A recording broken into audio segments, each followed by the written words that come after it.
Yoon madly laughs as he proclaims he is now a Demon King. Red energy fills the air, and the pressure it exudes is too much that Yoon's B-grade shield activates. The Duke Ebi turned into a complete wacko. Yoon is confused about what is happening as he holds Chirpy in one hand. To suddenly evolve into an SS-ranker Demon King is unheard of, and Yoon wonders if Yoon is now even stronger than Babar in his current state. For Yoon, Babar is more manageable than Yoon. Nope, you're only saying that cause you successfully dealt with Babar. Sunhan screams for Yoon. One of the dark tentacles keeps hold of him and covers his neck. Yoon yells back, but Yoon is so excited by this power. He continues to laugh and asks if Yoon is now scared. Yoon knows that if Yoon is left alone, everything nearby will be ruined since even an S-class like Sunhan is having difficulty handling this situation. Then, Yoon realizes that, although Sunhan is in a tight position, Yoon remains unscathed. Yoon can easily pierce Yoon's shield or strangle him. But Yoon is not doing any of those. Yoon's aura has not touched Yoon or the area near him. Yoon wonders if this is Chirpy's ability, but seeing the little guy knocked out, he concludes that it is not because of Chirpy. This gives him an idea, and he checks his skill to see if Yoon is still under his influence. Yoon is relieved that this stubborn kid is still under his influence even though he is now a Demon King. He concludes that Yoon still perceives him as the grandma who took good care of him before as a water wheel. So Yoon is in complete control of the situation. He's just doing things as he pleases. With this realization, Yoon musters up his acting skill and embodies the characteristics of a nagging grandma. Yoon is irritated as he yells at Yoon that he is not scared, calling Yoon a brat. He scolds Yoon for causing chaos in a hospital, making Yoon stop whatever he is doing. Yoon then takes a fishing rod toy from his inventory. He yells for Yoon to come over, and the doctors want to punish him. Yoon smacks Yoon on the legs with a toy fishing rod as he reprimands Yoon. Yoon stammers while calling Yoon grandma but corrects himself and calls Yoon boss instead. Yoon feels confused as he asks if Yoon is not scared now that he is a Demon King. Yoon can't let go of playing pranks even though he is now a Demon King. Yoon yells that there is nothing scary about a Demon King since it is cliché and that a Duke Ebi is multiple times more terrifying. As Yoon says this, he thinks about how Yoon really loves to scare people whenever he can. But since he is still under his influence, Yoon may still listen to him if he says something along these lines. Yoon reminds Yoon of how Myung-woo and Hye-yan fainted back when he was a goblin. Yoon says that Yoon said he wasn't scary as a Duke Ebi. Then Yoon wonders if others are the same. Yoon looks at the restrained Sunhan. Yoon and Sunhan are surprised. So Yoon makes a scared expression to cue Sunhan. Sunhan somehow gets the message and shouts that he agrees that Duke Ebis are much scarier. He adds that he was only startled because he is worried for Yoon's safety. Sunhan said all this while still tied up and hanging in the air. Yoon proves his point with this, slightly concerned if it will work. Sunhan is slowly following our MC's road to acting. Yoon then calms down and starts changing his form.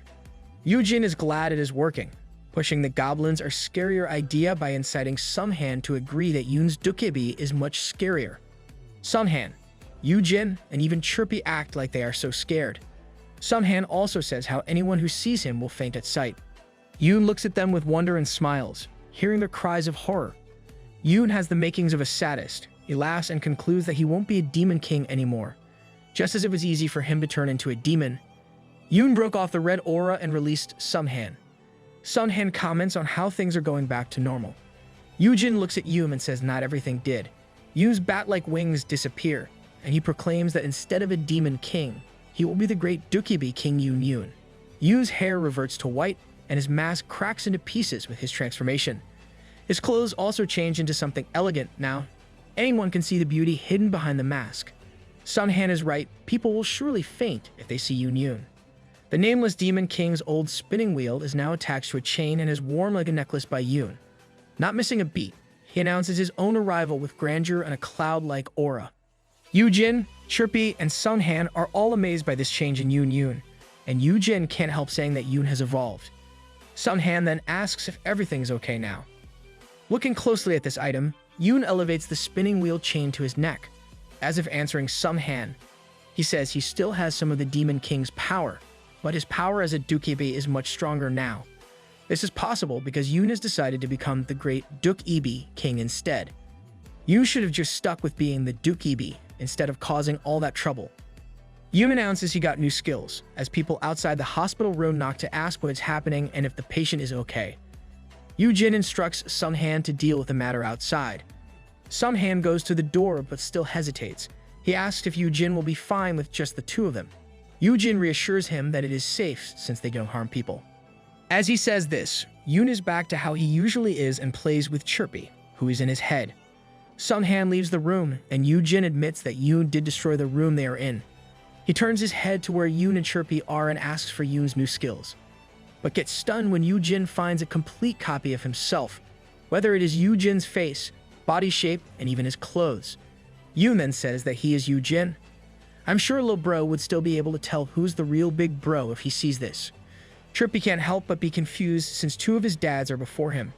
Yoon explains his skill Duk Eb mask lets him transform his appearance at will, but this does not apply to the stats or skills of those that he copies. Yoo-jin says it would be a real cheat if he could also copy those. Yoon returns Chirpy to his boss and reverts to his new Duk Eb King form.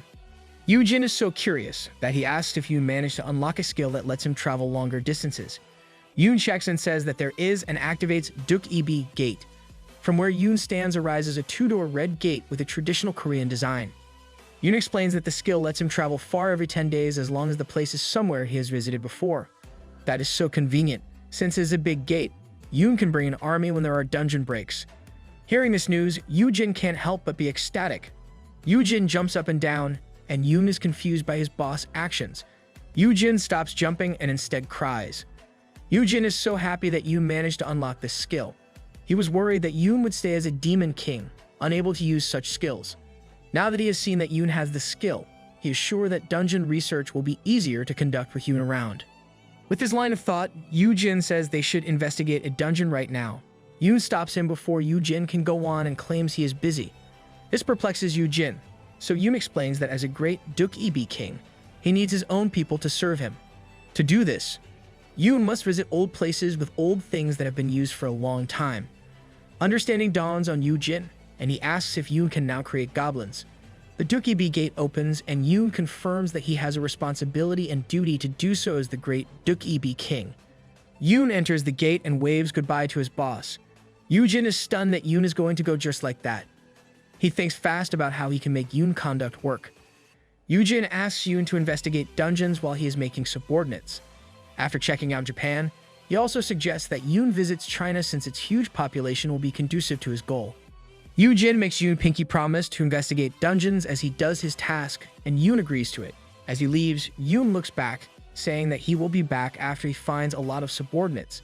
If Yoon can make awaken some of his kinds, and some of those are S-rankers, our MC's life would be easier. Yoo-jin and Chirpy wave goodbye, and Yoo-jin sighs with relief that it is taken care of somehow. He wonders how many subordinates Yoon has in mind as he looks around the destroyed room. Ignoring the mess, Yoo-jin wonders if he should create a Duk Eb village and purchase territory for Yoon and his subordinates. Yoo-jin is engrossed in his thoughts, not knowing that after a few months, he will regret letting Yoon go at this time. I wonder what kind of mayhem will Yoon pull at that time. In the Haeyeon Guild headquarters, Shimyeon is on the phone with the chairman of the Korean Hunters Association. They talk about how Yoo-jin will be discharged that day and that the monster training facility is done with its construction. Shimyeon wants to say more, but he pauses and ends the call right after. He yells for an emergency, worried that something will happen right when their guildmaster is away. Where's the fire? It's rare for Shimyeon to get this flustered. Haeyeon looks at her uncle and asks what exactly happened. Shimyeon says that the KHA sent a representative to escort Yoo-jin, which only confuses Haeyeon. She says this is safer for Yoo-jin than having another guildmaster as his escort. Shimyeon feels like he will get a headache. He explains that while those guildmasters are also dangerous, the person the association sent is on a different level. In KHA, the chief officer tags that he is out for a business trip. This man is the representative that the association decided to send as an escort and facility tour guide for Yoo-jin. And he is the same person that Shimyeon deems a lot more dangerous. Is this guy even more dangerous than the Sejong Guildmaster? In the hospital, Yerim frowns as she asks what happened in one night. She is bewildered at how a specially constructed hunter ward can get destroyed. Yoo-jin reassures her that nothing concerning really happened since he's okay. Yerim doubts his words while looking closely at Yoo-jin's eye bags. Yerim says with conviction that he didn't get any sleep, so there's no way he's okay. Yoo-jin looks away. thinking he was only up all night since he is checking with his skill to see if his brother is still among the living. That's ingenious. He can use my kid as the best skill that way too. Just then, Yoo-jin realizes something is wrong and asks why Yerim is there on a weekday when she has school to go to. Yerim is shocked at how sharp Yoo-jin is and makes an excuse that the teacher sent her over. She scratches her nape, but Yoo-jin can imagine how Yerim must have intimidated her teacher in doing so. He scolds Yerim to follow the rules even if she is an S-ranker. Yoo-jin continues to lecture Yerim as they walk out of his hospital room, but Yerim simply laughs it off. Yoo-jin knows well how the Awakened can easily ignore the laws if they wish to. This is more true when it comes to S-rankers who have strength beyond what society can handle. Even in foreign lands, the S-rankers have greater control than the government. In some cases, they have entirely overthrown the government. So, it is something akin to a rebellion once a group of Awakened chooses to ignore the law. In the case of Korea, the nation is still able to do its job because of a particular person's existence. Yoo-jin tells Yerim to return to school since someone has already been assigned to accompany him. It's the first time Yerim hears about it and asks who it is. Yoo-jin explains how KHA sent a representative who would escort and give him a tour of a monster training facility. The person Yoo-jin refers to is the only S-ranker who serves the country and supports the KHA when dealing with the big guilds. This man is also responsible for arresting high-rankers who have broken the law. I guess this is the same guy who arrested Yoo-yoon back when Yoo-yoon visited another guild and caused destruction. Yoo-jin is in front of the hospital with Yerim, and Yerim exclaims upon learning that the guy is Chief Song, whom she has heard before from Hyuna. Just then, a man approaches them, asking for confirmation if he is Hunter Yoo-jin Han. The man presents his identification card, indicating that he is the Taewon Song they were just talking about. Taewon introduces himself to them as the Chief Officer of the Awakened People Management, affiliated with the Ministry of Public Administration and Security. It was the first time Yerim and Yoo-jin met the man, so they were surprised to find that Chief Song would be such a huge man. Yoo-jin knows how big S-rankers are, but Taewon's large build just pops out because of his broad frame. It seems like he is bigger than Hyunjae or Sunghan. Taewon says to wait while he parks his car and moves away. Yoo-jin and Yerim watch Taewon, who struggles to get in his red car. The two felt like they were having a hard time with what Taewon was doing, and Yerim couldn't help but ask why he goes around in such a way. Yoo-jin says it might be because he is a public servant. Yerim asks why an S-ranker would drive such a car. But before Yoo-jin can answer, the black car arrives and doesn't stop until it hits Taewon's red car. The impact causes the red car to destruction with parts of it flying in the air. Yerim and Yoo-jin are so shocked that Yoo-jin can only imagine that they have to prepare for the funeral right after their meeting. Is it goodbye already? The red car is utterly destroyed, but Taewon simply gets out of the rubble, and Yoo-jin is relieved that Taewon is an S-ranker, so he is sure to survive such an accident. Yoo-jin wonders who has the gall to do such a thing to Taewon. A man steps out of the black car, saying it was unintentional.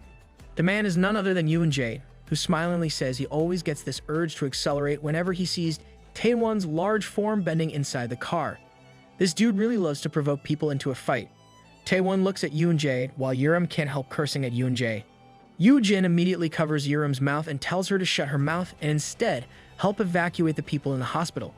Yoo-jin is worried that there will be a big fight between the two S-rankers as he watches the two stand a foot apart. Yoon-jae smiles as he offers to pay for the damage or even give Taewon his black car to replace the destroyed vehicle. Taewon glares at the car key being shoved into his chest, but he only sighs and keeps calm, claiming he can't accept such things above a certain amount since it may be considered bribery. Taewon says he will call his insurance company instead and turns away from Hyunjae. I like this new character's indifference. This turn of events shocked both Yerim and Yoo-jin. They are amazed to find that there is an S-ranker who avoids fighting with another S-ranker. Yerim says that if it were their guildmaster or Hyuna, everything would have exploded by now. The two get more stunned when they find Taewon cleaning the broken remains of his car. There is no doubt that this guy is a great model of what S-rankers should aspire to be. Yerim and Yoo-jin find Taewon's existence eye-opening. Taewon's nature as an S-rank police officer distinguishes him from those unruly kids. Taewon calls to report the incident, while Yoo-jin continues to admire the man for remaining calm despite what happened. He thinks about it for a moment, and Yoo-jin deduces that this is not the first time this kind of thing happened to Taewon. Yoo-jin glares at Yoon-jae, thinking that this guy is the main perpetrator whenever Taewon experiences this kind of thing. Our MC treats Taewon like one of his kids even though he hasn't influenced him. Feeling Yujin's gaze, Yoonjae turns to look at Yujin and smiles innocently while putting in all his charm. Caught by the man, Yujin pales and feels chills running through his body. Yoonjae walks towards Yujin and asks if he is alright, since he must be devastated to find that his brother is off on a dungeon raid with only peace. Yujin was reminded of this, but his current concern lies with the man before him. Yoonjae offers a bag filled with sweets to Yujin, but Yerim snatches them away and eats them in front of Yoonjae. That's it, Yerim. Protect our MC by eating his snacks. While munching, Yerim asks why Yoonjae is there when Yujin already got released from the hospital. Yoonjae smiles, saying they refuse his admittance, hence he can't visit. Yujin wonders what exactly transpired while he was asleep. Still, he changes the subject by asking why Yoonjae is there right now. Yoonjae says he is there to pick him up since Yujin is the father of Soyeon's infant foreign-winged dark dragon. He explains that Soyeon is already at the facility and offers to ride together and tour the place. Now he's planning to take Taewon's job. Hearing this, Yerim gets in the way between Yoonjae and Yujin. Taewon is done with his call and hears this as well. He tells Yoonjae that presenting the facility to Yujin is his responsibility. Yoonjae smiles and reminds Taewon that his car is destroyed. Yoonjae adds salt to the wound by asking if Taewon intends to have Yujin ride such a thing. Yujin rebuts that it was all Yoonjae's fault. But Yoonjae ignores this and insults Taewon's choice of vehicle. Yoonjae gets serious as he asks if Taewon intends to harm such a special person even though he's a public servant. Taewon listens to Yoonjae, then bows to Yujin and apologizes for his carelessness. Yujin is distressed by this. In Yujin's head, he curses Yoonjae and wants him to buzz off since he is obviously at fault here. Our MC should just curse at Yoonjae out loud. That guy deserves it. Yujin tells Taewon that he can just have Haeun send him a car. Yeon suddenly says to Yoonjae that he should be busy and that it is enough with Soyeon's presence in the facility. Yoonjae acts miserable at Yujin's words, saying he took the time to go there, yet he is being rejected just like that. Yujin becomes alarmed and scolds Yoonjae for acting like he is being abandoned. Yoonjae smiles at Yujin, wondering out loud why Yujin is acting like this when he knows they have gotten closer. Yoonjae claims that he has poured his heart and soul into doing so, and the shoujo-esque background is back. But the choice of white lilies is kinda sus though. This somehow perplexed Yujin into thinking that Yoonjae was probably right since the man did feed peace, the sweets in that garden. The studs, the list is getting longer. Yerim tries to snap Yujin out of those thoughts by reminding him not to give in. But Yerim is too late, and Yujin agrees to ride together as long as everyone can join. Yoonjae has a happy face as he admits he is glad about Yujin's decision. I don't know if our MC is gullible or if this is a part of his plans.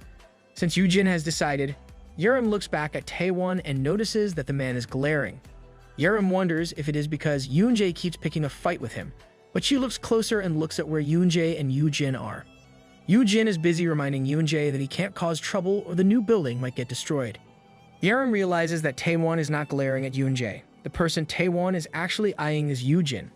This makes Yerim ponder if Taewon has an ulterior motive against Yujin. And we now have a plot twist. Yujin's group arrives at the newly constructed building intended for raising magic beasts. The place's design is on par with the Sejong Guild, and there are even areas where the beasts can roam outside. Taewon gives a tour, explaining the architectural design, but Yoonjae butts in and takes over in presenting. Whenever Taewon started talking, Yoonjae would talk over him and continue whatever Taewon was about to say. Yoonjae keeps doing it, making Yujin wonder if this is okay. The Sejong Guild master is blatantly being rude to Taewon. No surprise there. Soyeon arrives carrying a big basket and happily greets Yujin. She was waiting for Yujin to arrive and admitted how excited she was. She says she stepped on the gas, but Soyeon cuts her story short when she realizes Taewon is with them. Soyeon immediately says that she didn't exceed the speed limit, and Taewon assures her he isn't there to make an arrest. This interaction makes Yujin think that Soyeon frequently has to deal with Taewon when riding her motorcycle. Yujin then sees a sleeping thorn-winged dark dragon inside the basket. Yujin is about to mention the dragon's name, but Soyeon cuts in, saying that she named the dragon Comet. Yerim says she did an excellent job in doing so. Yup, don't leave the naming to our MC. Taewon also closely examines the dragon and comments on how small it is for a mount. Comet yawns as Soyeon fondly says that the magic beast will grow a lot in the future. Yujin uses his promising sprout skill on Comet and determines that the dragon is currently D rank, with the probability of becoming an A or S rank in the future. and it has 4 skills, 1 S grade and 3 A grade skills that can be unlocked after maturity. Another easy addition to our MC's S-classes list once it matures. Yujin shows the owner's token to Comet as he greets the dragon. And as expected, Yujin's title of Perfect Caregiver has multiplied its effects. Comet flaps its wings as it greets Yujin, and his system notification indicates that the dragon likes Yujin. Soyoung is glad that Comet flew and gushes at how adorable her dragon is for immediately getting attached to Yujin. Just then, a shadow passes by, making Taewon glance above. It is Blue who looks like he's about to attack. The golden griffin screeches, making everyone aware of its presence. Taewon yells that it is dangerous as Blue lunges toward Yujin. But his warning doesn't really matter because Blue has been trained long before on how to land on Yujin. Yujin greets Blue as the griffin affectionately rubs its face on Yujin's head. Blue also looks at Comet with big eyes, and Yujin introduces them to one another, explaining that it is a new sibling. As Yujin reminds them to be nice to one another, Blue flexes his muscles at Comet, and he suddenly throws Comet away, shocking both Yujin and Soyoung. Blue is like that rowdy kid in class who makes a mess of everything. Soyoung panics while Yujin tries to calm her, saying it is some sort of tradition, but he yells again at the misbehaving Blue. Taewon is a bit confused about what happened and uncertain about what to do. Yoonjae smiles as he explains what the broken wall is made of. This, of course, angers Yujin since Yoonjae is not helping at all. Seeing that Yoonjae has no intention of helping, Yujin commands Yerim and Soyoung to grab the magic beasts while he distracts them. Soyoung asks how Yujin will do this, and Yujin brings out some musical instruments. He explains that he carries these in case of emergencies. Yujin starts playing them, successfully distracting Blue and Comet from flying amok. This amazed Yerim and Soyoung, who thought Yujin was a true professional. The two then do their job and catches the 2 magic beasts. Yujin instructs them further. This is like the scene when Blue, Salt, and Pepper first arrived. Taewon can only watch as this scene unfolds before him. He clenches his fist by his side as he thinks there really is something wrong. After some time, things were able to settle down. Soyoung looks disheveled as she entrusts Comet to an also unkempt Yujin. Blue is now locked up in a cage while Comet rests in his basket. Soyoung says she will visit every day whenever she does not have a dungeon raid. Yujin reassures her that Comet will be fine. Soyoung sweetly bids her dragon goodbye and finally leaves to prepare for Comet's home. Seeing how Soyoung is acting, Yujin is confident that Soyoung is a great mom for Comet. But this only reminds him what kind of dad his younger brother is to Peace, and he wishes that Yoon could be kinder to the magic beast, even just a little bit. Yujin puts the resting Comet in another cage and is relieved that things are now in order. He looks at Yerim and Yoonjae and reminds them they have somewhere else to be. Yujin thinks that will only interrupt him, as if on cue. Yerim moves beside Yujin and tells the other 2 that they should return now. Yujin reminds her to return to her school, making Yerim feel tormented. You are not the only student who dreads going to school. Yujin also tells Yoonjae that he can go now since he is busy, and Taewon can tell him about the rest of the facility. Yoonjae ponders on this a bit while looking at Taewon. Still, he only smiles, assuring Yujin that his time is never wasted when Yujin is involved. Yerim says the same and adds that it should be Taewon who should leave first. Yerim is adamant that she will only leave after Taewon does. She then reveals how Taewon had glared at Yujin since before they arrived. Yujin sweats as he hears this, but Yerim is wrong in thinking that Yujin has been unaware of it all this time. Taewon looks away, seeing as he has been found out. Taewon needs to take acting lessons from our MC. Yujin observes Taewon and is somewhat sure there is another reason for such a person to be here. Yujin imagines that it would be related to his brother Yoon, thinking that this is something like a parent-teacher conference where Taewon would reveal the misdeeds of his child. Yujin wonders why Yoonjae was also there, but he still urges the other 2 to go ahead. He reminds Yerim that Taewon is a public official, so there is a meager chance he will kidnap him. He then looks at Taewon for confirmation, and Taewon says the only exception is if Yujin committed anything illegal. Our MC should be behind bars since he already committed numerous misdeeds after he regressed. Yujin then looks at Yoonjae, calling him beloved guildmaster. He says he knows how much effort Yoonjae already put in for him, so listening to him now would also be favorable. Yoonjae seriously looks at Yujin, determining if it is genuinely alright to leave Yujin with Taewon. Yujin glares back and Yoonjae finally gives in. Yoonjae says he has no choice but to listen and only hopes nothing terrible will happen. That's weird. Yoonjae is not smiling. Following the step of Yoonjae, Yerim decides to leave and reminds Yujin to immediately call her if something happens. Yujin is finally relieved that they are gone and offers coffee to Taewon. Taewon agrees, and they both head to a break room. Things are already set up in the room, so Yujin prepared coffee. Yujin seals himself, thinking he will accept Taewon's complaints about his beloved brother. He tries to open up the topic by saying how hard it must be to deal with the S-rankers, especially for him, who does it as a job. Taewon claims that it is better now that there are fewer occurrences of dungeon breaks. He explains that it was worse back when it happened numerous times since S-rankers would be dealing with those, and things become chaotic when two of them are in the same area. Yujin asks if Yu-Yoon is the same as he takes a box of coffee from one of the cabinets. Yujin wonders if this is the topic that Taewon wants to discuss since he knows a lot must have happened when he wasn't around. Yujin is sure he won't be shocked by anything that Taewon reveals. Just then, Taewon reveals how his arm was cut off because of Yu-Yoon. Lil Bro's a beast. Yujin stumbles and coffee boxes and cups fall on him. Yujin is so ashamed that his brother did something horrendous. Taewon reassures him that arms can be attached back with potions, and Yu-Yoon, you take his arm, hence he is alright now. He might have picked it up, but it still doesn't change the fact that Lil Bro did something horrendous. Yujin picks himself up and makes some coffee while commenting that his brother is worse than a beast. Taewon stands up and admits that it is the exact reason why he is worried. He opened the topic with how Yujin went to a dungeon with S-rankers. Yujin laughs it off, but Taewon continues. He says that S-rankers can't be managed, and for an F-ranker like him who has unique skills, Yujin is still susceptible to them. If he is worried for Yujin, then why was he glaring earlier? Yujin looks back as he says it is why his brother is always worried, but he doesn't finish his sentence since Taewon is now by his side, looming over him. Taewon admits that the real reason for his presence is to check on Yujin. This shocks Yujin a bit, and Taewon holds Yujin's shoulder. Taewon wants an honest answer as he asks Yujin if there was any situation where he received any kind of damage from them, whether physical or psychological. He seriously asks if nothing really happened with them in the dungeon.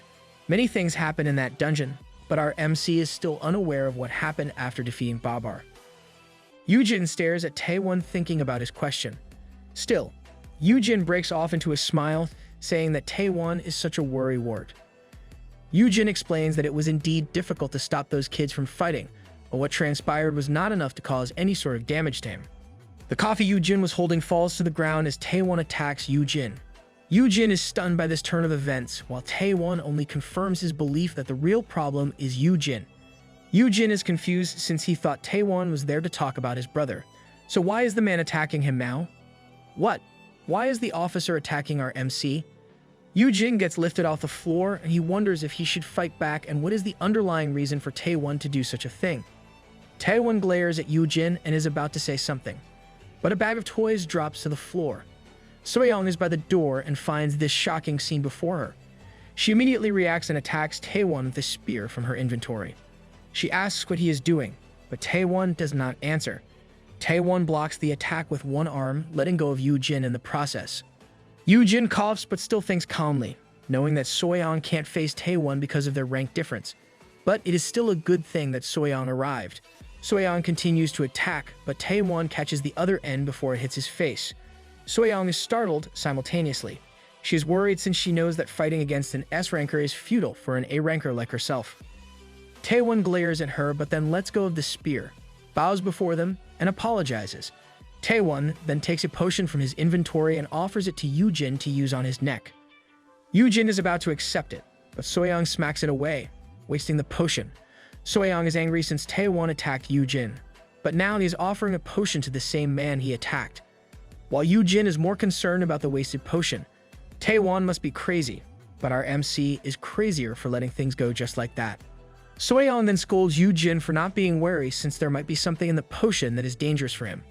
Yujin finally understands why Soyoung did it, while Taewon agrees that Soyoung is right about this.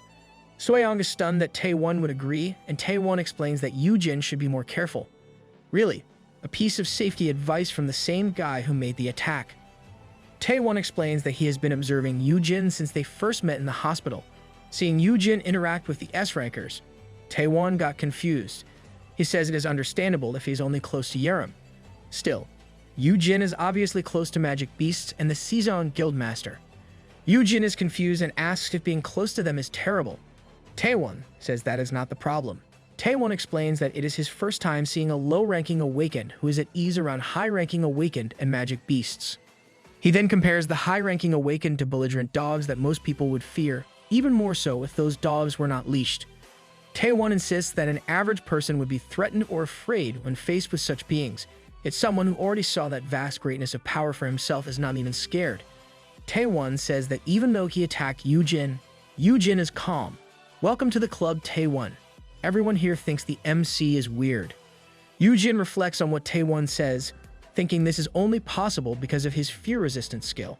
But then he realizes something weird. No notification said the skill was activated. Yujin knows that the skill activates whenever it surpasses a specific point of fear. Still, the skill didn't activate when Taewon attacked him or even when Yu became a Demon King. Yujin finally understands what Taewon is trying to say. Our MC is the type who needs to be threatened to gain enlightenment. Taewon says it is not bravery, and it is more like Yujin's perception of danger is faulty. Taewon asks if Yujin knows this.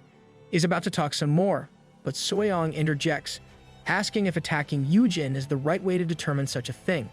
She then tells Taewon to go back and that she will submit an official complaint for what happened as a guild. Taewon answers back that what he is doing is protecting Yujin from that same guild. Doesn't this remind everyone before our MC turned back time? Lil Bro left Big Bro to bear an injury just so Big Bro wouldn't go inside dungeons. Yujin tries to stop the two, saying they might destroy the building. Agreeing that Taewon is right, he admits he should be more careful and thanks Taewon for the advice. This stuns Soyoung, who thinks that thanking the guy who just hurt him is incorrect. This makes Taewon flustered as he takes a notebook and writes in it. He comments on how weird Yujin is but still leaves his number for Yujin. He turns to leave and says that Yujin should call him whenever he needs help, though he does hope that Yujin will never end up in a bad situation. That night, Yujin checks if there are still some marks on his neck. He recalls how hard it was to make Soyoung stop from filing a complaint. Yujin then thinks of Taewon and how weird the guys are. He wonders if Yu Yuan was also provoked into slashing Taewon as well. Big Bro really trusts that Lil Bro wouldn't harm unless provoked. Yujin sighs and thinks that Taewon will soon die in a dungeon raid, and after that incident, Sejong will leave Korea. This situation would then create gossip that it was Yoonjae who killed Taewon. People will also suspect Yu Yuan because, by that time, Haeun would be developing well. Still, Yujin believes it can't be his brother, even if Yu Yuan has an excellent reason to do so. Yujin continues to mull over this since he doesn't know the whole truth of that incident. Taewon is well known for clashing against guilds which birthed that kind of rumor. Yujin thinks this is also why Yoonjae is meddling. Yujin looks at the number Taewon left as he thinks the man's behavior from before is indeed more worried about him. But Yujin also admits that Taewon's chosen method is ruthless. Yujin tries to snap himself out of it, thinking he wants to look at the guy's positive side. Yujin feels like he has become apathetic. This characteristic of his probably developed because of the daily presence of high-ranking individuals or the side effects of fear resistance. It might also be possible that our MC was just born that way. Yujin walks to another room and finds Myung-woo there. Myung-woo asks if everything there is all of Yujin's stuff. Yujin says it is, and Myung-woo presents in with a special rope that ties all of Yujin's things in a big bundle. Myung-woo explains that he will keep all these in his smithy and bring everything out once they are in the new place. Yujin comments on how Myung-woo made another fantastic item. Yujin asks if Myung-woo is already done moving in at the facility's penthouse, and Myung-woo says he did. Myung-woo adds that the place is so big that it can feel lonely.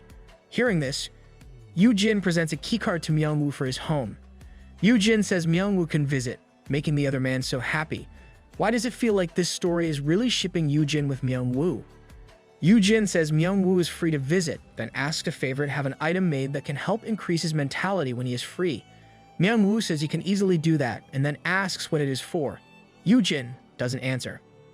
He thinks having such an item will help lessen the side effects of fear resistance and prove helpful when using Stern Mother Hendril Surgeon's skill. Myung-woo looks at Yujin and asks if Yujin plans to place himself in danger again. Suddenly, the wall crashes and breaks to pieces as Yurim walks in as if the hole she made is the apparent door to the place. This kid never learns. Yurim shouts about how she knew what happened, confirming Myung-woo's suspicions. Yujin tries to explain, but Yurim is angry at how Yujin made her and Yoonjae leave, and right after, he is almost killed. Yujin says that Taewon is worried for him. Still, Yerim sarcastically asks if attacking is the new method to show worry for another person. She makes a good point. Yujin bears the scolding while Myungwoo reminds him to be careful. Myungwoo is anxious for Yujin's safety, while Yerim is near to tears. She says she always feels terrible when such things happen to Yujin. Yerim grabs Yujin's hands as she recalls her promise to protect him. Still, she has let him be kidnapped, and today you almost died at the hands of another S-ranker. Yerim continues by saying that the guildmaster is away, and it is up to her to protect Yujin, whatever it may take. Yujin smiles fondly at Yerim and thanks her. He adds that he will be more careful as well. You're making your own kid anxious, MC. Yujin thinks he has been somewhat indifferent, and everyone around him is concerned. He resolves to be warier, but even though Yujin decides this, another accident occurs.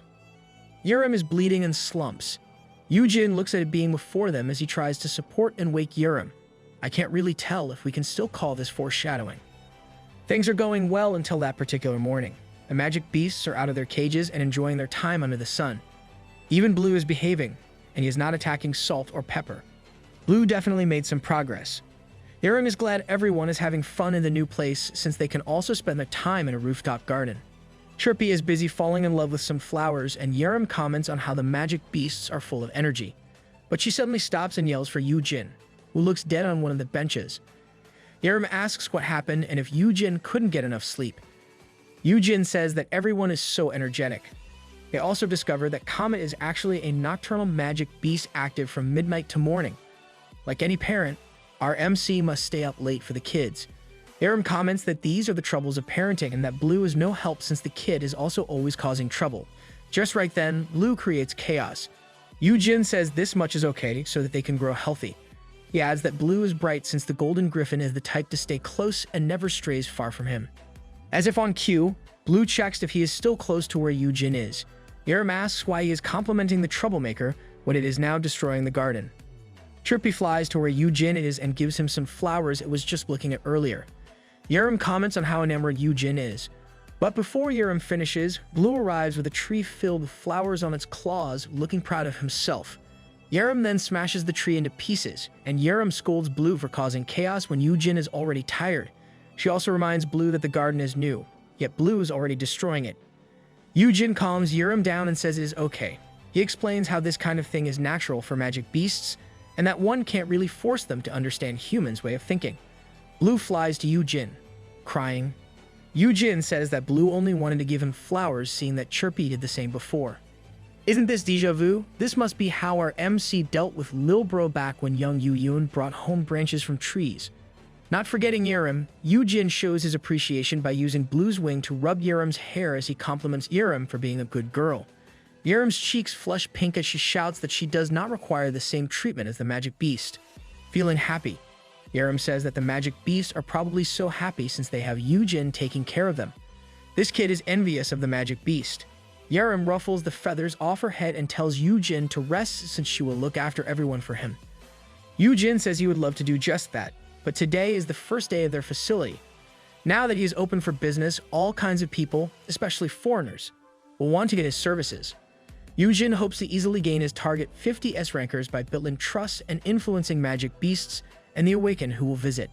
Yujin checks his phone for his first client. The DM from Riyet told him that her brother would be in Korea tomorrow. I guess Riyet can't use translation apps, though our MC gets her main point nonetheless. Yujin mulls over the twin of Dio Valchisis.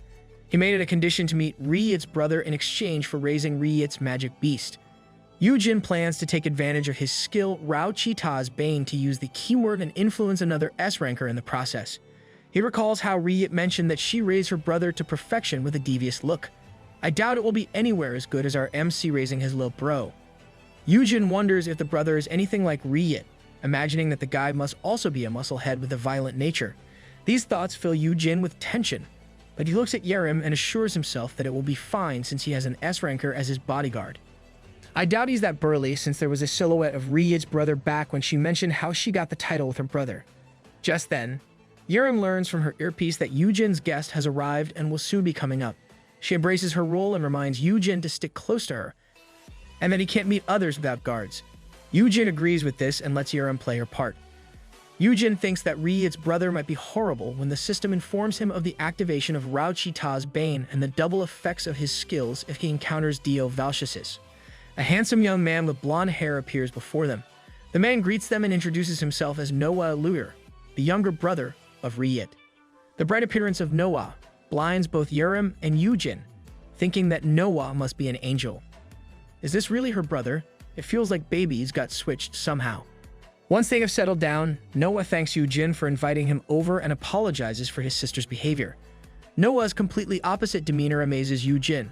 Noah recognizes the gaze thrown at him and explains that they don't look the same because their appearance changed after gaining their titles. Yujin laughs it off as he thinks that it is not only Riyit's and Noah's appearances that are different, but also their personalities. Yerim asks Yujin where he met Noah since he's a foreigner. Yujin explains that he is friends with Noah's sister on social media. More like forced to become friends. Yerim is shocked by this revelation and scolds Yujin that he shouldn't just meet anyone from social media. Yujin couldn't believe he had heard such words from a middle schooler. Noah, of course, hears this, assures Yerim that he is not suspicious, and reveals his profession as a guildmaster based in France. Yerim is amazed that a young-looking man like Noah is already at the top of the food chain. Noah says he is only 19 years old, and Yerim says he is much younger than our guildmaster, who is 23. Yujin is bewildered since there is another person similar to his brother. Yujin feels that the wall they have built against Noah is crumbling, and he suggests that Noah and Yuyum should become friends. Yerim skeptically looks at Yujin, asking if such a thing is possible. I can't help but agree with Yerim on this. Noah says his guild is so small that it shouldn't be compared with the Hayam guild. He explains that his guild, Arc, is focused on support skills. He adds that even before he and Riyit got their titles, the guild only had healing or support skills, and it was hard to develop the guild. Yujin asks if Riyit is also part of Arc, and Noah says only he manages it. He explains that his sister only contacts him when she requires something and even tends to ignore Noah's schedule. Our poor boy, your sis is undoubtedly selfish. Based on what Noah has shared, Yujin concludes that Noah is the slave support as his sister wreaks havoc against monsters. Yujin looks at Noah, thinking how lucky he is to find such a kind S-ranker. And we've got the flower background again, though it does suit this Bishounen. Noah shyly claims how his sister helped him in many ways, and this only reinforces Yujin's belief that Noah is a perfect candidate for influence. Yujin is sure that just like how Noah listens to Riyit, Noah will be the same to him once he is influenced. He thinks his brother will gain a new friend if Yujin becomes close to Noah. It makes him wonder if he can influence Riyit as well. Our MC is getting ahead of himself again with his imagination. He obviously forgot how cold his brother was when he got close to Yerim and Myungwoo. Thinking that things will work out, Yujin says that Riyit must have forced Noah to visit Korea and asks if he can help with his accommodations. Noah is surprised by the offer, but says it is okay since he also has other businesses to attend in Korea. Yerim asks if Noah will stay long and if he already knows some great places to eat. Yujin adds that Noah can ask them if he needs anything. Noah comments that they are kind, and Yujin thinks this is the perfect time. Yujin smiles and says it is no problem because Noah is a client. Then Yujin says the keyword I love you. MC, you should think things through even if this guy looks like an angel. The system notifies that with the double effects of Rao Chita's Bane, Noah is now under Yujin's influence because of the keyword. Noah's face changes slightly, and his eyes widen. Yujin checks his skill and confirms that Noah is now on his list.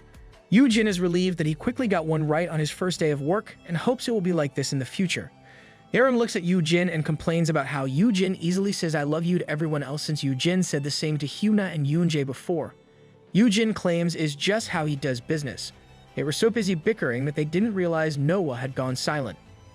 Yujin adds that I love you can be seen as a regular greeting in the West. Nope, that's just you. Who even says I love you at their first meeting? Yujin looks at Noah for confirmation. Noah remains silent, and Yujin calls for him again. Noah then mutters something. Yujin smiles as he asks for Noah to repeat it again, while Yerim moves to stand up while looking at Noah. Yujin asks if Noah is uncomfortable, but Yujin doesn't get to finish because the table suddenly gets destroyed. Yerim immediately pulls Yujin away from the table and covers him while Noah crushes it with his fist. Yujin gets blown away by the impact. Yujin tries to stand up, wondering what exactly happened. Why is this happening when even the system notified him that Noah is under his influence? Noah is now enveloped with a purple aura while Yerim lies on the floor. Yujin calls for Yerim, and Yerim struggles to get up. Yujin asks Noah, but Noah doesn't seem to hear Yujin. Instead, he looks at his hand, transforming into claws. Yujin asks Noah again what is happening. Noah looks back at Yujin, and Noah suddenly lunges for an attack. Yujin is confused as to why this is happening. He is sure he managed to influence Noah, but this is beyond his expectations. Then a loud explosion bursts from the rooftop garden. Destruction right on the first day of business. I hope there's insurance.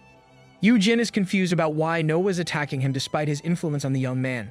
Noah's face has slightly transformed, and before Noah even gets near Yujin, he is stopped by Yerim, who used Shadowless Day on him. Yerim curses at Noah for going berserk. She quickly takes her spear from her inventory and attacks Noah. The two S-rankers clash, but Yerim is at a disadvantage, and her arm gets slashed by Noah's claw. Yujin calls for Yerim, but Yerim shouts at him to stay back. Yujin thinks that Noah and Yerim's difference is too vast, and his being there means Yerim has to hold back with her attacks in case he gets hurt. Yerim continues to attack, but she suddenly gets dizzy. Yerim falls to her knees, and Yujin realizes that Yerim got poisoned from her earlier injury. Noah lunges in for the kill, and Yujin yells for Noah to stop. Noah stops at the order, and he lunges back. Yujin is puzzled if the influence is really working or not. Noah is now trembling as he holds his head. Yujin looks at the young man's shaking form, wondering what is wrong. Seeing that Noah is staying put, Yujin uses this moment to use his Stern Mother Hen Drill Sergeant skill on Noah to hold him off. Yujin plans to determine Noah's attacks by sharing senses with Noah, making it easier for them to dodge. Yujin makes the right call since Noah attacks him, and he can avoid a fatal attack. Yujin still sustains damage despite his dodging. Our MC should use this skill to check why Noah acts like this. Yujin focuses on Noah's senses as much as possible since this is the only way he can live. Yujin is now perceiving Noah's thoughts, and the young man's mind is filled with the intention to kill. Noah sees that it is weaker than him and must take advantage of this moment to kill it. Yujin is surprised by these thoughts, and Noah glares at Yujin. Yujin sees himself with Noah's eyes. It suddenly changes, and Yujin determines that Noah is mistaking him for someone else. Noah thinks that the person before him right now is actually Ryit. Yujin is taken aback to learn that the person that Noah really wants to kill right now is Ryit. Of course, it's Ryit's fault that Noah is acting like this. Lost in his thoughts, Yujin can only watch as Noah lunges again for another attack. Right on time, Mahan summons a shield and shouts at Yujin to get back. This person is none other than Sunhan. Sunhan protects Yujin with his shield and asks if Yujin is okay. Great job, Sunhan. You really are reliable. Yujin is glad that Sunhan has arrived. Sunhan explains that people from KHA will soon come, as well as the Sijang Guild. Right at that moment, Yunjae falls from the sky, as if he was summoned. He falls directly on Noah for an attack and steps on the young man to keep him on hold. Yunjae says Yun should have been there so that he'll enjoy the show. Yujin runs to Yerim, but Yerim tells him to not come near since the antidotes don't work. Yujin says it's okay since he has poison resistance. Yujin shares the skill using +1 and Yunjae looks at them. Yunjae says the skill should at least be S-class, confirming his suspicion that Yujin still has a lot of skills hidden. Sunhan shouldn't have brought this troublemaker with him. He's too sharp. Getting back to the business at hand, Yunjae pierces Noah's hand with his chain. He says things are messed up even though Noah just landed in Korea. He thinks of taking care of things immediately, but Yujin calls for him to stop. Yunjae stops, and Sunhan is surprised that Yujin will get involved. Yujin says he is thankful for the help but would also appreciate it if Yunjae didn't hurt Noah. Sunhan tries to stop Yujin from getting closer, saying it is dangerous. Yunjae looks at Yujin with a smiling face and says that Yujin should rethink it since he is the victim after all. Yujin claims he is okay, and Yunjae comments on how Yujin defends his guests despite the destruction caused in his new building. That's just our MC's personality. If he wasn't like that, you wouldn't be able to stay by his side, Yunjae. Yunjae finally releases Noah and claims he wants to know what happened there. Yujin says he is going to check by calling Ryit. After a few rings, Ryit answers the call. Noah flinches upon hearing his sister's voice. Ryit asks why Yujin is calling and if he has already met her cute brother. Yujin says he did and reveals that Noah also attacked him. Ryit sounds confused and says Noah is not the type to do such a thing. She then asks if Noah can hear her and if what Yujin said is true. Noah sweats as he confirms this, and Ryit reminds Noah of how she told him to be nice. Noah stammers as he apologizes. Yujin is still using the stern mother-hen drill surgeon skill on Noah, and he feels from their connection how terrified the young man is. Noah is trembling in fear and curls up as if protecting himself. This confirms Yujin's suspicions that Riyit's claims of having an obedient brother are only because the younger brother is terrified of his older sister. Just what kind of boorish things did Riyit do to her own brother? Yujin also uses the promising sprout on Noah, and finds that Noah is indeed an S-ranker. Still, at the same time, Noah's maximum possible awakening rank is only supposed to be Class A. Yujin knows achieving this feat is almost impossible unless it was conducted through extreme means. Yujin compares it to how Sung Han became an S-ranker despite awakening as an A-ranker. Yujin knows it is possible because Sung Han can awaken as an S-ranker based on his classification. But in the case of Noah, this is obviously different. Yujin imagines how much pressure Noah has to take to become an S-ranker despite his limitations. Riyit literally broke her own brother. Yujin thinks about this kind of growth that has to break the limit, the siblings' words, and how Noah reacts. He ponders how Noah quickly chose to kill when he saw that the person he saw as his sister was weaker than him. Yujin imagines what kind of hold Riyit has over her brother that can terrify him, and he can only wonder at what sort of upbringing Riyit did. Like how not everyone can be good. Not all caregivers can be good like our MC. This is a backstory of the siblings. A woman maniacally laughs while holding a torn monster head in her hand. She is overjoyed at the fact that she can fight monsters. Standing atop dead monsters, Riyit is celebrating the fact that this kind of world exists. Yep, she was a real psycho before she awakened. She then remembers the existence of her brother and looks at him. Riyit asks what Noah is doing, though she can see that Noah is busy healing other people at that moment. Riyit walks to where her brother is and asks if he is okay and if he is also awakened. Noah stammers a yes, and Riyit gets close to her brother. She holds his face and asks if he is an S-ranker like her. Noah looks away, saying that he is an A-ranker and that he does not have any combat skills, though he does have the ability to heal. Riyit lets go of her brother with eyes filled with disappointment. She then strikes her brother down and lifts him up by his clothes. She claims Noah is nothing but a disappointment and asks how he plans to survive if he is only an A-ranker. Seriously, the kid is an A-ranker. That's even better than our MC's stats. Riyit's sudden outburst shocks the people around them into running. Riyit looks at them and says that these people she just helped are now running away. She states that people should be able to defend themselves. Like the crazy person she is, Riyit kisses Noah on the cheek and acts as if she is comforting her brother. She tells Noah not to cry and worry about it. Noah looks at his older sister as she smiles and claims that she will ensure that Noah becomes useful. Back to the present. Riyit calls her brother Fable, a French term for weak. She asks if Noah is listening and why he cannot do anything right. Noah is still trembling from fear and apologizes. Yoonjae speaks up and comments on how Riyit met Yujin while she was in Korea. Riyit reacts to the voice and warns Yujin to be careful around the dangerous person with him since that man is very bad. Everyone already knows that Riyit. Yujin ignores Riyit and gets back to the topic at hand. He says that Noah seems to have experienced many negative things because of her. Yujin admits to himself that not all caregivers will be good people, and what transpired here was his mistake. Riyit claims that she raised Noah to become strong. She says Noah was a weakling, and instead of throwing him out, she raised him herself. Yujin says that Noah is supposed to be an A-ranker when he awakened. Riyit answers back, stating an A-ranker is not enough since Noah is her brother. Yujin looks at Noah, and he can see for himself what the young man is going through even without using his skill on him. Riyit defends herself, saying she worked hard to raise Noah to become an S-ranker. She explains that Noah is so weak that it seems like he is always on the verge of dying whenever she does something. This psycho is infuriating. We should have Taewon lock her up. Yujin determines that Noah is anxious and scared even without the shared senses, seeing Noah break before his eyes. He can tell that the young man was abused a lot. Riyit claims that Noah made a mistake even with Yujin. She believes a weakling like Noah can't be independent, then mocks Noah's guild. Noah gets engulfed by his sister's words as Riyit asks when he will be useful. She then reminds him that he might be left on the streets if she hadn't cared for him. Yujin watches as Noah drowns in his fear.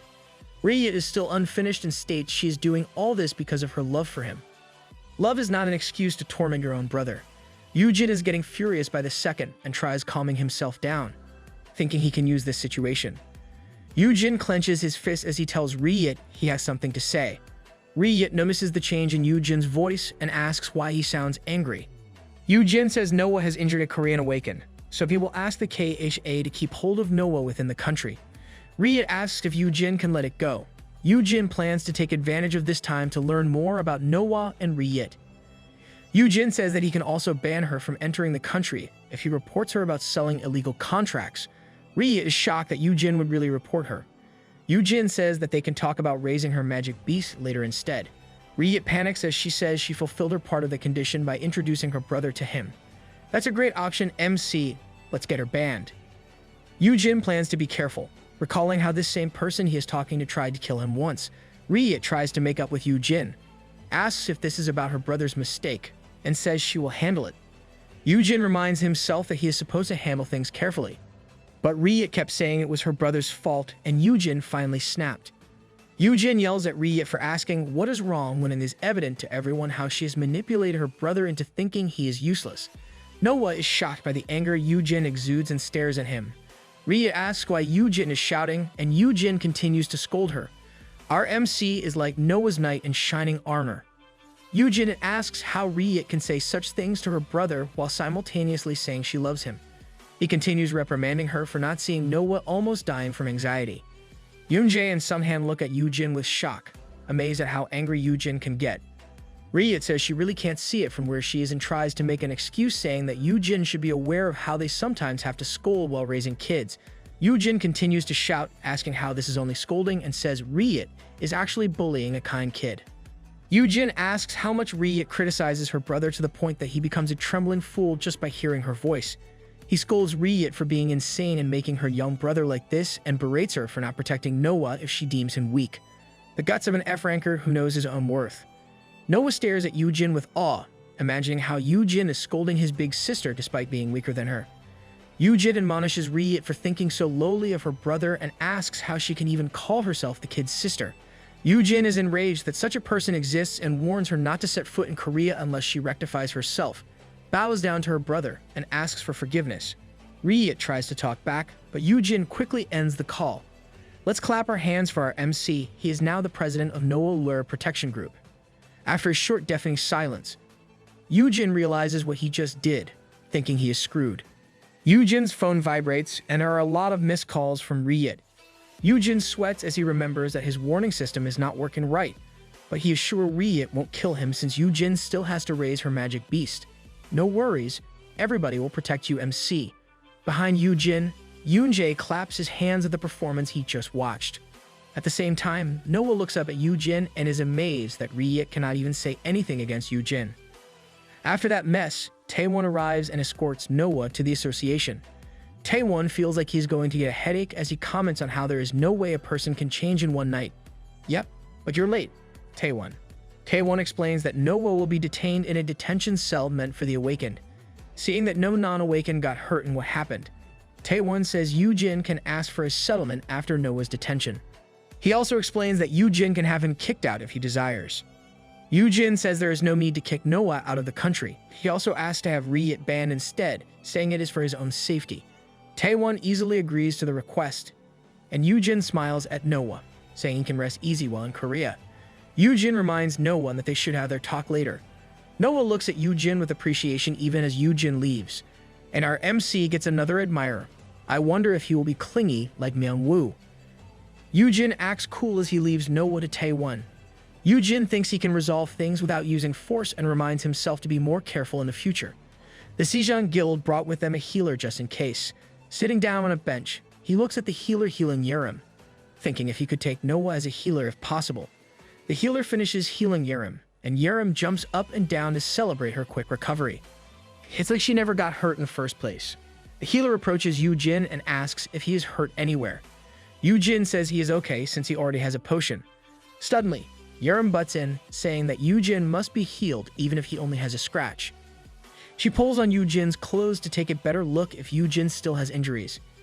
Yerim ignores the fact that she destroyed Yujin's clothes and reminds Yujin to treat himself better.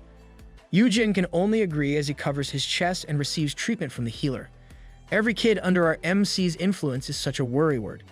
Yerim continues to scold, saying Yujin should stop saying I love you to everyone around him since even Noah went berserk.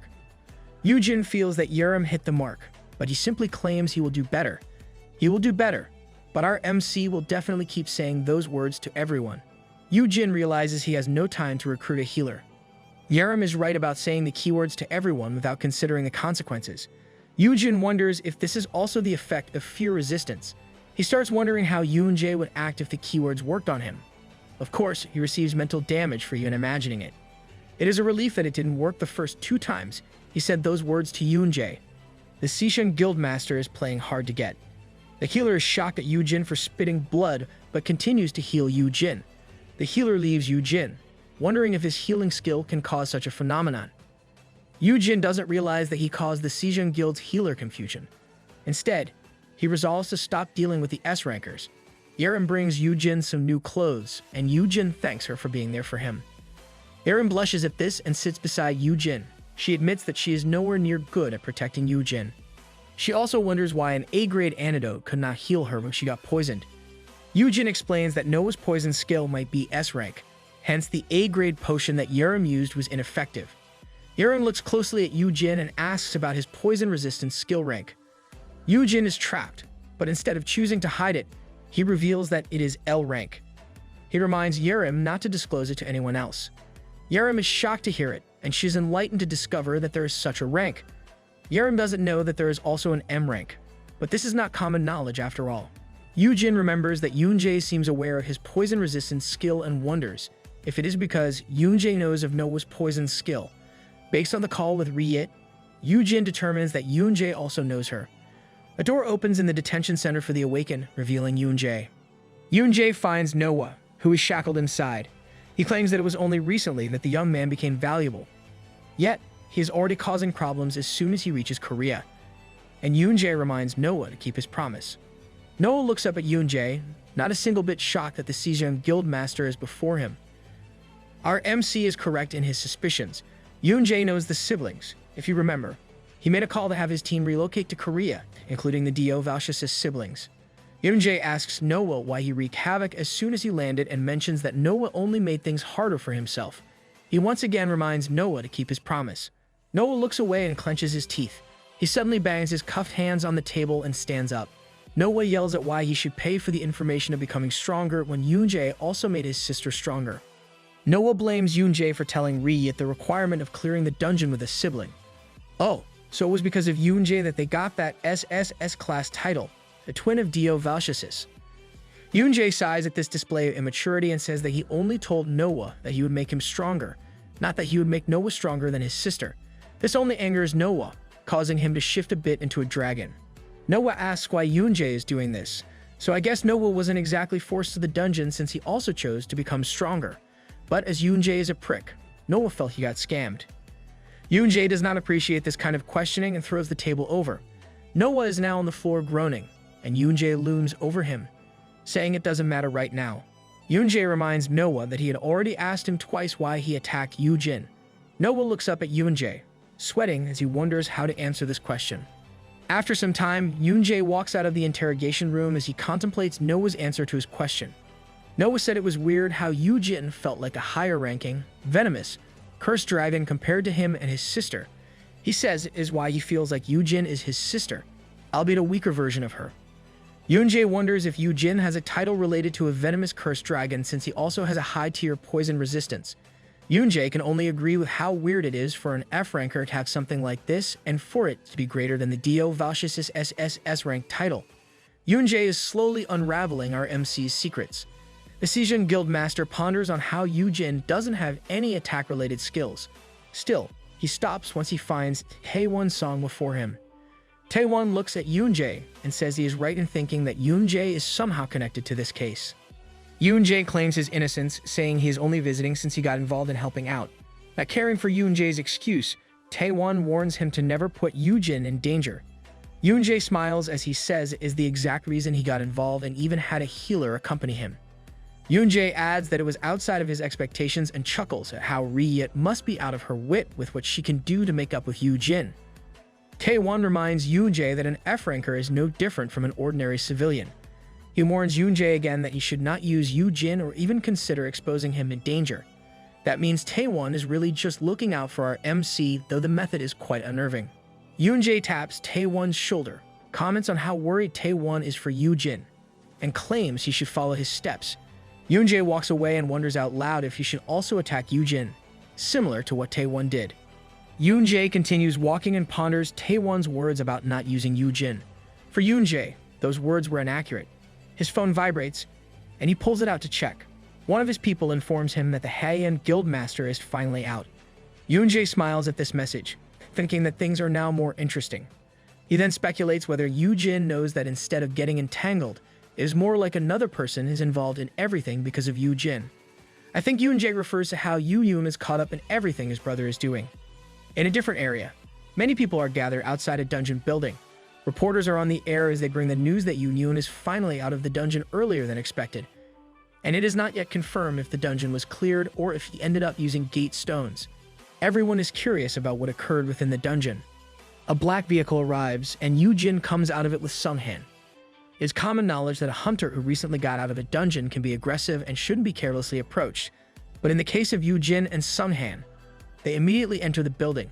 The reporters are shocked that an F-ranker is entering the vicinity, even if he is a sibling. This F-ranker is totally safe, unlike what they want to believe. Yoo-jin runs, but Sung-han reminds Yoo-jin to stay behind him. Sung-han opens a big door leading to the gate and explains it can be dangerous. Behind the big door, Peace and Yoo-yoon are in front of the gate with indescribable looks on their faces. Sung-han can tell that both of them succeeded and is somewhat wary of getting closer. But Yoo-jin is different, and he calls for his brother.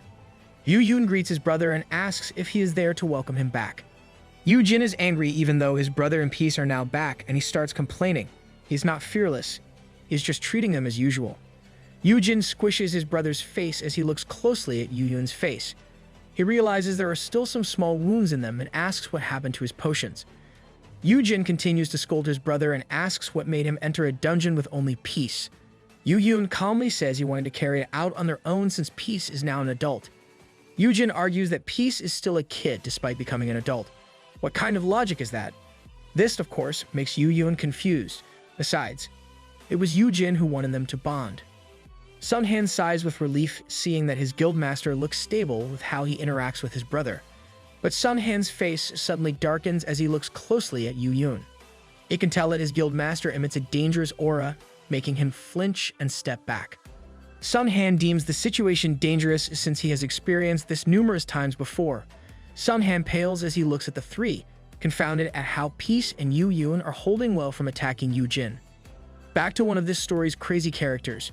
Yoon-jae looks up the crescent moon as he ponders how similar the brothers are to a cat grooming a tiger. Yoon-jae believes that is precisely why others are interested in Yoo-jin. Returning to our MC and his lil bro, Yoo-yoon exits the dungeon building. The guild members greet him, filled with pride at their guildmaster's accomplishment. While the reporters are wary if they can get close if Yoo-yoon was successful. Some people want to get close and uncover what happened in the dungeon, but Yoo-jin doesn't let them do as they please. Yoo-jin covers his brother with a blanket, surprising Yoo-yoon at how attentive his brother is. Yoo-jin yells at everyone else to do their interviews the next day, since Yoo-yoon lacks sleep from working hard and clearing the dungeon. Yup, the mom in this story lacks common sense. Yoo-jin covers for his brother, and Peace is irritated at the small flies trying to get close. This action of Yoo-jin proves his unique existence as a person who will treat an S-ranker like Yoo-yoon as usual and care for him wholeheartedly.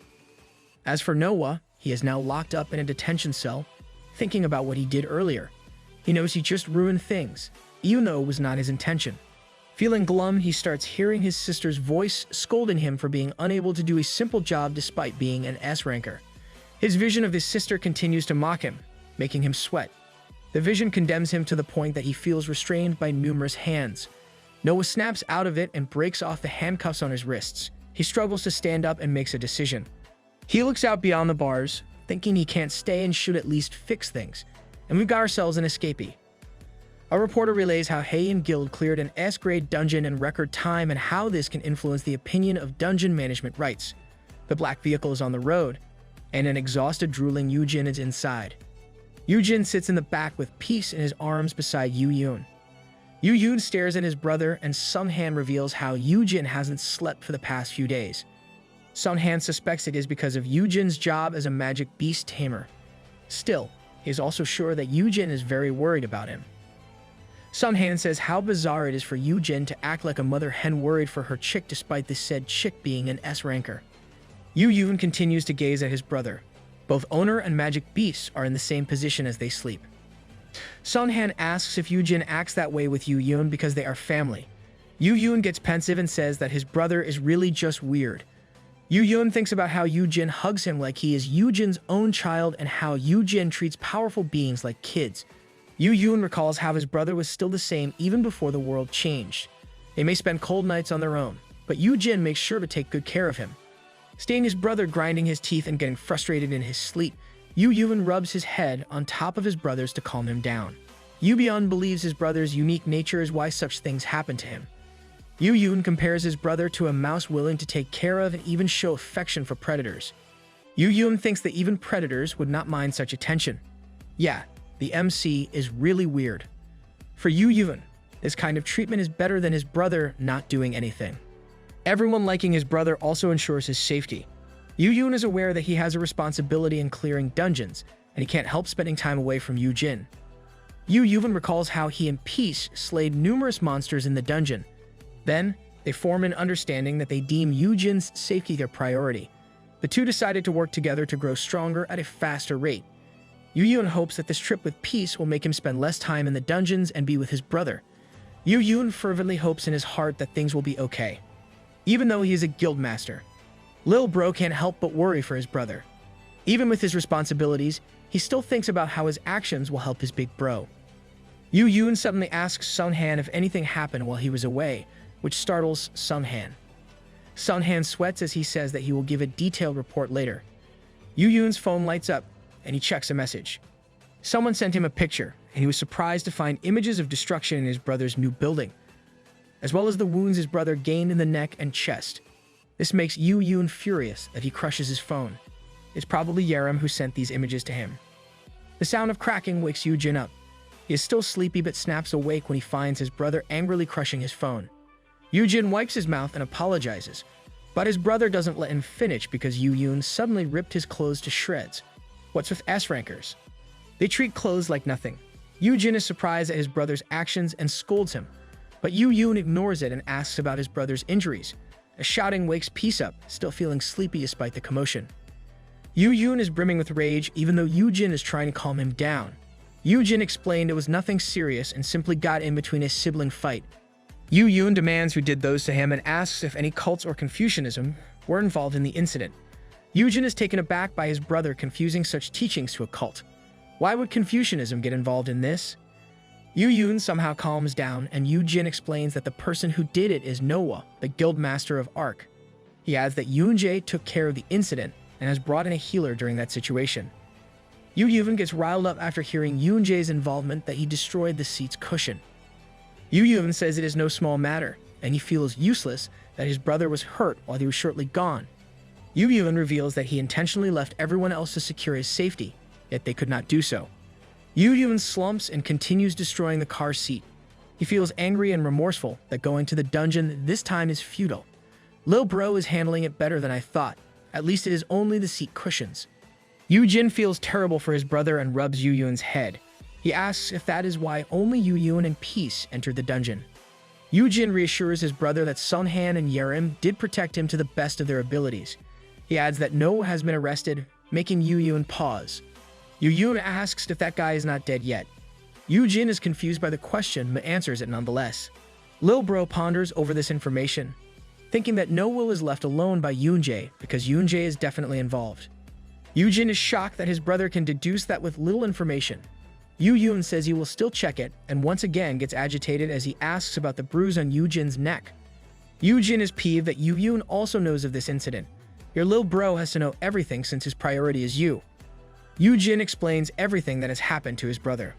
They are now walking outside and Peace is trying to ensure that Yu Jin's chest is covered. Yu Jin finishes his explanation by saying Taewon was only teaching him a lesson. Yu Yun calmly listens to his brother, and this demeanor makes Yu Jin look at his brother. Yu Yun says he understands, which significantly surprises Yu Jin.